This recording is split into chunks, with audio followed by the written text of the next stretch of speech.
And the Grammy goes to Love, George Martin and Giles Martin produced. When you think of George Martin, you think of sophistication, orchestral arrangements, lush harmonies, and a deep understanding of musical structure.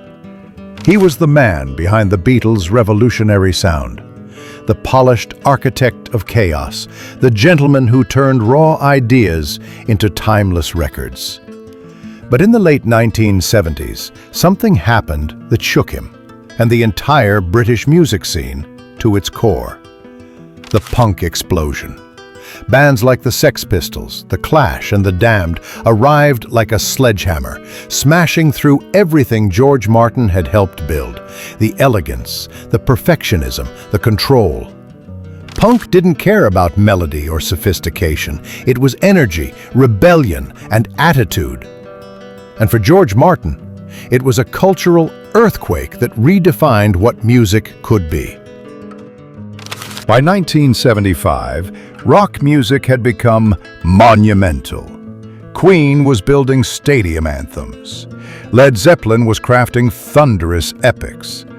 Progressive bands like Yes and Genesis were turning albums into symphonies. It was the age of excess. And George Martin had been part of the generation that made it all possible. After the Beatles split in 1970, Martin continued producing, working with acts like Jeff Beck, America, and Paul McCartney and Wings. His productions were clean, layered, and carefully sculpted, a continuation of the craftsmanship that had defined his career. But as the decade wore on, Martin began to notice a shift. Record labels were spending more money, sessions were getting longer, and albums were becoming bloated. The perfectionism he once celebrated was now suffocating creativity. Then came the slap in the face: punk rock. When Anarchy in the UK blasted onto the airwaves in late 1976, George Martin couldn't believe what he was hearing. It wasn't just the distortion or the sneering vocals, it was the intention behind it. These bands didn't care about orchestras or chord changes. They wanted to destroy everything that came before. Martin later admitted that his first reaction was confusion. "I didn't know what to make of it," he said in an interview years later, "but I could see there was something real there, a hunger for honesty, even if it was crude." Punk didn't try to impress anyone. It was anti-establishment, anti-elitism, and anti-production. To George Martin, the ultimate studio perfectionist, that was both terrifying and fascinating. As punk gained traction, the traditional music industry panicked. Record executives who once demanded radio-friendly tracks were now being forced to understand a genre that didn't care about rules. Martin, who was often invited to industry discussions about where rock was heading, remembered those conversations vividly. "We thought punk would burn out in a year or two," he said. "We didn't know that vision was going to dominate sound." And he was right. Not because punk took over the charts, but because its ethos did. That raw, do-it-yourself attitude, don't wait for permission, just create, would transform the entire recording industry. Before punk, the studio was sacred. After punk, it became a playground. George Martin had built his career in a system of discipline. In the Abbey Road days, recording was a precise art. Engineers wore lab coats, and every second of tape was accounted for. But after punk, the hierarchy began to collapse. Anyone could make a record. You didn't need permission, budget, or even skill.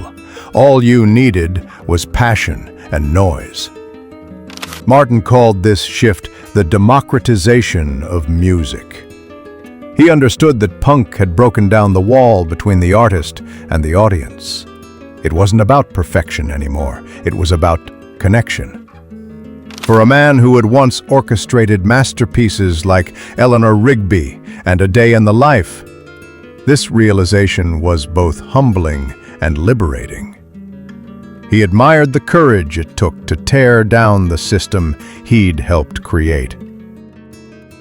George Martin was no stranger to rebellion. After all, the Beatles themselves had been radicals in their own time. He once said, "The Beatles were punk before punk." But by the time punk exploded, the spirit of rebellion had shifted from innovation to outright destruction. The Sex Pistols weren't interested in breaking musical boundaries. They wanted to burn the whole thing down. In Martin's view, that was both their genius and their tragedy.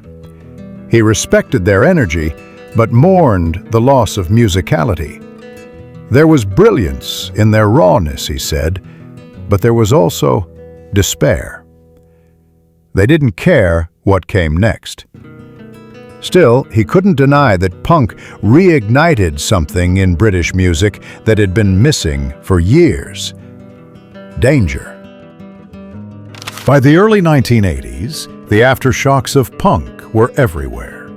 The new wave scene, with bands like The Police, Talking Heads, and Blondie, carried punk's DNA into the mainstream. Recording technology began to change too. The idea of perfection in production gave way to spontaneity. Mistakes were no longer cut out. They were left in, celebrated as part of the performance. George Martin noticed it even in his own work. When he produced Paul McCartney's Tug of War, 1982, he approached it with a new philosophy. Let the emotion breathe. The polish was still there, but the edges were softer, more human. He credited punk for reminding producers that music isn't meant to be flawless, it's meant to be felt. Interestingly, many punk musicians grew up admiring the Beatles. Even Johnny Rotten of the Sex Pistols admitted that Revolver and Sgt. Pepper had influenced his understanding of what music could be. For George Martin, that connection was deeply ironic. The movement that had rejected everything he stood for was in many ways born from the freedom he helped inspire. He said, "Punk wouldn't have existed without the Beatles breaking the rules first. They opened the door.